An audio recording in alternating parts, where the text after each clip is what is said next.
மிகவும் முக்கியமான ஒரு கோரிக்கை. இது அவர்களுடைய கோரிக்கையாக இருந்தாலும் இந்த கோரிக்கையில் எங்களுக்கும் ஒரு சுயநலம் உள்ளது. நாங்கள் காரைக்குடியிலிருந்து மதுரைக்கு ட்ரெயினில் போகணும்னு ஆசைப்படுறோம். காரைக்குடியிலிருந்து திண்டுக்கலுக்கு ட்ரெயினில் போகணும்னு ஆசைப்படுறோம்.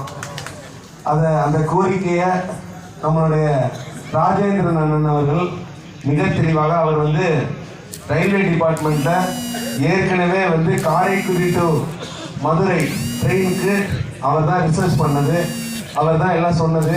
அவரே அது சம்பந்தமாக சொல்லுவார். குயிக்காக சொல்லிடுறேன்.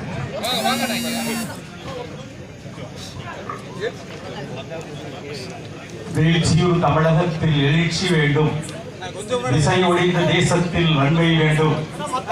சூழ்ச்சிதலை வஞ்சகங்களை போராமைகளை தொகை தொகையாய் எதிர்நிறுத்தி இந்த இந்திய திருநாட்டில் ஒரே மக்கள் தலைவராக மாண்புமிகு பாரத பிரதமரின் வழிகாட்டுதலின் பேரில் இன்றைய தினம் தமிழகத்திலே நிரந்தரமாக திராவிட ஆட்சியை அகற்றுவதற்காக தமிழகம் தலை நிமிர்ந்து நடந்திட தமிழரின் பயணம் என்ற ஒற்றை நோக்கோடு இரண்டாம் தினமாக இன்றைய தினம் மாண்புமிகு பாரதிய ஜனதா கட்சியினுடைய மாநில தலைவருக்கு வருகை புரிந்திருக்கிறார்கள்.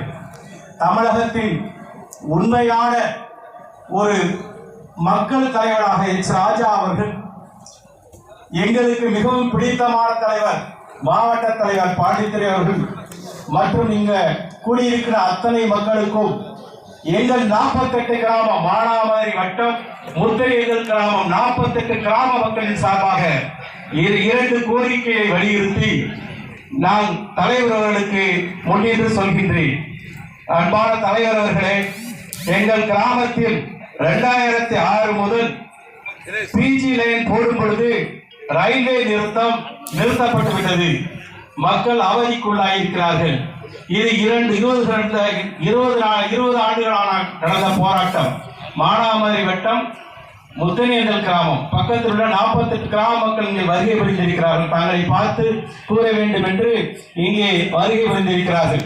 இதற்கு முன்னதாக ராஜேபுரம் புதூர் கிராமத்திலே ஒரு 100 குடும்பங்கள் அங்கே இருக்கிறார்கள். ஆனால் அந்த அண்டர் கிரவுண்ட் ரயில்வே பிரிட்ஜ் பாலம் ஒன்று அங்கே தேவைப்படுகிறது. அவர்கள் விவசாயம் செய்து அந்த பொருட்களை கொண்டு வர வாய்ப்பில்லாமல் தவித்துக் கொண்டிருக்கிறார்கள். ஆகவே இதையெல்லாம் எங்களுடைய மானாமதுரை ஒன்றிய தலைவர் மூலமாக மாவட்ட தலைவர்களை சந்தித்து தாங்களுக்கும் அந்த மனுவை கொடுத்து மத்திய அமைச்சர் ரயில்வே அமைச்சரிடம் அது சென்று கொண்டிருக்கிறது. அது நல்ல நிலையில் தான் இருந்தாலும் தாங்கள் இதில் தலையிட்டு எங்களுக்கு இந்த 2 பிரச்சனைகளும் கொடுத்தால் எங்கள் 48 கிராம மக்களும் பாரதிய ஜனதாவினுடைய தொண்டர்களாக நாங்கள் வருவோம் என்று தருணத்திலே உறுதி கொண்டு எங்கள் மாவட்ட தலைவர் எங்களை ஊக்குவித்திருக்கிறார். எங்களை இது சார்பாக நிறைய தடவை எங்களை பேசி அவர் ஒரு உன்னத நோக்கோடு இதை அந்த மக்களுக்கு செய்ய வேண்டும் என்ற ஆர்வத்தோடு செய்து கொண்டிருக்கிறார். தாங்களும் இதில் ஆர்வம் கொண்டு இது செய்து தருமாறு அன்போடு நான் கேட்டுக்கொள்கின்றேன்.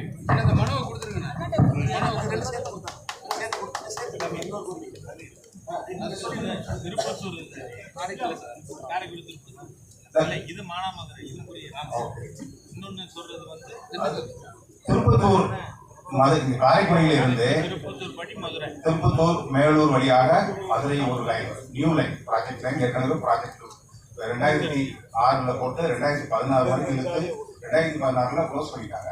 Another line Karaikudi to Natham Dindigul இந்த 2 ப்ராஜெக்டும் ரயில்வேல சர்வே பண்ணி கம்ப்ளீட் பண்ணி முடிச்சுட்டு அதை இனிஷியேட் பண்ற அளவுக்கு வந்துருச்சு.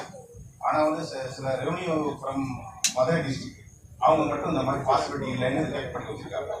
இப்போ அதை நம்ம எடுத்து சொல்லியிருக்கோம். எல்லாமே சார் எல்லாமே பார்க்குறாரு. அந்த ரிப்போர்ட் என்ன அப்படி எல்லாத்தையும் கேட்டாரு. அதெல்லாம் அந்த ரிப்போர்ட் ஆர்டிஐல போட்டு வாங்கி சார் கொடுத்துருக்கேன். இப்போ நம்ம pending with new line project between Karaikudi to Madurai and Dindigul. இதனால என்னாச்சுன்னா திருப்பத்தூர் மக்கள் நிறைய இங்கே வந்திருக்காங்க. ட்ரெயினே இல்லாத மேலூர் ட்ரெயின் இல்லாத போகுது. இப்போ திருப்பத்தூருக்கு மட்டும் ஒரு ட்ரெயின் வசதி இருக்குன்னு வச்சுக்கோம். அது ஒரு நடவடிக்கையிலே அதோடைய செயல்பாடுகளே அது எல்லாமே மாறிடும். அதனால சொல்லியிருக்கேன். ஒன்று இதில் ப்ராஜெக்ட் ஏற்கனவே ரிப்போர்ட் நான் சார்ட்ட கொடுத்துருக்கேன். ரயில்வே போர்டு என்ன மாதிரி சர்வே பண்ணாங்க, மதுரை டு மேலூர் வழியாக 85 கிலோமீட்டர், மதுரை டு லத்தம் வழியாக திண்டுக்கல் வந்து 104 கிலோமீட்டர் போட்டு ப்ராஜெக்ட் போட்டு ஃபைனலைஸ் பண்ணி 20 அதை சார் வந்து ரயில்வே லெவலில் கொண்டு போய் ப்ராஜெக்ட் போடலாம். அட்லீஸ்ட் ஏதாவது அவுட் ஆஃப் 2 ஒன்று போடலாம். ஒன்று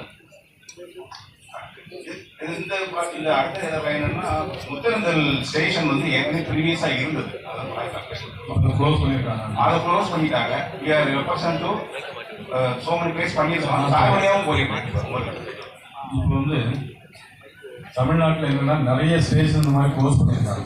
முன்னாடி என்னன்னா ஒரு 5 நிமிஷம் ட்ராவல். இதுக்கு முந்தின ஸ்டேஷன் இது அது எவ்வளோ தூரம் இருக்கு? அது 6 கிலோமீட்டர் 2 கிலோமீட்டர். இப்போ நம்ம அது என்ன கமர்ஷியல் டிபார்ட்மெண்ட் இருக்கிறதுனால ஆமாம் கமர்ஷியல் வயபிலிட்டி இல்லைன்னு இல்லை. இப்போ நான் சொல்கிறேன், இப்போ மினிமம் வந்து 5 கிலோமீட்டர் 2 ஸ்டேஷன் வேணும். இல்லை எவ்வளோ? 5 கிலோமீட்டர்ஸ் அது வேணும். ஆனால் மதுரை டிவிஷனில் வந்து ஒரு 77 ஸ்டேஷன் 2 கிலோமீட்டர்ஸ் 5% ரிமூவ் பண்ணியிருக்காங்க. நீங்கள் இது ரெப்ரஸில் எடுத்து இல்லை இந்த ரெப்ரஸில் நான் வச்சுக்கிறேன். இதை என்ன பண்ணுறேன்னா நான் ராஜாண்ணனும் நம்ம மாவட்ட பாண்டித்துறை அவர்களும் உங்களுக்கு டெல்லிக்கு ரயில்வே மினிஸ்டர் அப்பாயின்மெண்ட் வாங்கி தரேன். ஓகே, இந்த விவரத்தை மட்டும் எடுத்து சொன்னீங்கன்னா ஒரு 2-3 வாரத்துக்குள்ள அவங்க என்ன இந்த பீகார் எலெக்ஷன் முடிஞ்ச பிறகு தான் கிடைக்கும். பீகார் எலெக்ஷன் முடிஞ்ச உடனே நீங்கள் ஒரு 4-5 பேர் பாண்டித்துறை நம்ம கூட வரேன்ட்டாங்க. நான் அப்பாயின்மெண்ட் வாங்கி தரேன் உடனடியாக. ஏன்னா இது ஒரு பெரிய நம்ம மத்திய அரசு டிபார்ட்மெண்ட் மற்ற விஷயங்கள் தான் நமக்கு லேட் ஆகாது. ஆனால் அவங்க ரயில் போடுறது தான் லேட் ஆகும். ஸ்டாப் வந்து ஈஸியாக நிப்பாட்டினா அந்த ஸ்டேஷன் ஓப்பன் பண்ணுறது முத்தரைந்தல் கிராமம். அதுக்கு வேண்டிய ஃபெசிலிட்டிஸ் வந்து முடிஞ்சு சரி எல்லாமே கொடுத்துருக்காங்க. இப்போ கால் பண்ணி இருக்கிறதுனால கையில் எடுத்து வச்சுட்டு நேரை பார்த்து வைக்கணும்னா காரைக்குடி மதுரை, காரைக்குடி திருப்பத்தூர், மேலூர், மதுரை. இதுக்கு கண்டிப்பாக உங்களுக்கு ட்ரெயின் வந்து நிச்சயமாக உங்களுக்கு அதற்கான ஏற்பாடு கண்டிப்பாக. ஆமாம், புதூருக்கு அங்கே அந்த புதூரில் வந்து பார்த்தோம்னா சார் ஸ்னோ வே எந்த வழியும் அந்த ஊருக்கு போக முடியாது சார். எல்லாமே அதை நீங்கள் கவலைப்படுங்க. இந்த பீகார் எலெக்ஷன் முடிஞ்சா டெல்லி போக தயாராகிங்க. எல்லாம் ஏற்பாடு பண்ணிட்டு இருக்கோம்.